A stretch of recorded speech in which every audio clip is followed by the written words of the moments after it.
ایک دفعہ میں کوٹیا سے آ رہا تھا، پہلے ہماری زمین کوٹیا میں بھی تھی، پھر حضرت صاحب نے فرمایا کہ وہاں سردی زیادہ ہے، یا ہرچوکی میں زمین لیتے ہیں، سردی گرمی دونوں صحیح ہے، وہاں سے سامان ٹرک پر اٹھائے ہرچوکی کے لیے۔ بیچ میں آیا، میں نے ڈرائیور کو کہا ڈرائیور صاحب نماز حاضر صحیح، جب نماز کا ٹائم آئے بس کہو گاڑی روکوں گا۔ میں خوش ہوا، میں کبھی کبھی ڈرائیور تنگ کرتے ہیں کہ ابھی ابھی ابھی پریشان کرتے ہیں، میں جب کہتا تھا تو گاڑی روکتا تھا، میں خوش ہوتا تھا، یہ کیسا اچھا ڈرائیور ہے تو ڈرائیور مولوی تو نہیں،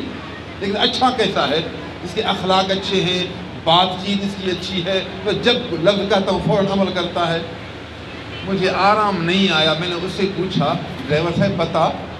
آپ کیوں اتنا اچھے ہیں، نماز سے محبت کرتے ہیں، ہم مولوی سے محبت کرتے ہیں، آپ ہم سے اچھا سلوک کرتے ہیں، بات کیا ہے؟ کہا سی بات یہ ہے کہ میں کچھ وقت ایک مدرسے میں پڑھا تھا،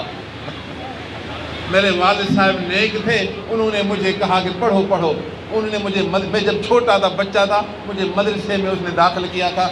1 سال یا 2 سال 1.5 سال پڑھا، لیکن میں نہیں پڑھ سکا، آخرکار میں ڈرائیور بنا۔ ڈرائیور تو بنا، مدرسے میں عالم تو نہیں ہوا، لیکن اتنا ضرور ہے کہ مجھے عالموں کی قدر ہے، مجھے یہ داڑھی والے پسند آتے ہیں، نمازی لوگ۔ میں نے کہا سبحان اللہ، وہ 1-2 سال جو مدرسے میں رہا اس کا بھی اثر موجود ہے۔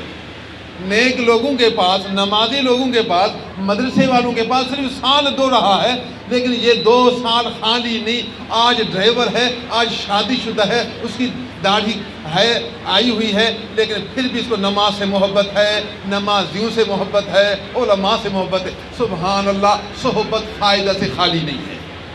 سمجھا؟ صحبت فائدہ سے خالی نہیں۔ یہ آپ کی جو بچیاں یہاں پڑھ رہی ہیں، انشاءاللہ اس نیک صحبت کا اثر ضرور رہے گا، ان میں کچھ نہ کوئی حیا ضرور آئے گی، ان کے اندر عفت ضرور آئے گی، پاک دامنی ضرور آئے گی، آنکھوں کی حفاظت ضرور آئے گی، زبان کی حفاظت ضرور آئے گی۔ بری صحبت میں برا اثر ہوگا، اچھی صحبت میں اچھا اثر ہوگا۔ کہتے ہیں جی پیر لو،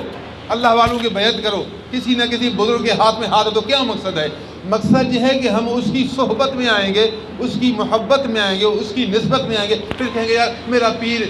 یوں فرماتے ہیں، میرے پیر نے فرمایا کہ اپنے آنکھوں کی حفاظت کرو، میرے پیر نے فرمایا اپنے زبان کی حفاظت کرو، تو ان کے اندر وہ اطاعت کا جذبہ ہوگا، اور نسبت کی بھی برکت ہے، اطاعت والی بھی برکت ہے، صحبت کی برکت ہے، وہ شخص نیکوکار ہو جائے گا۔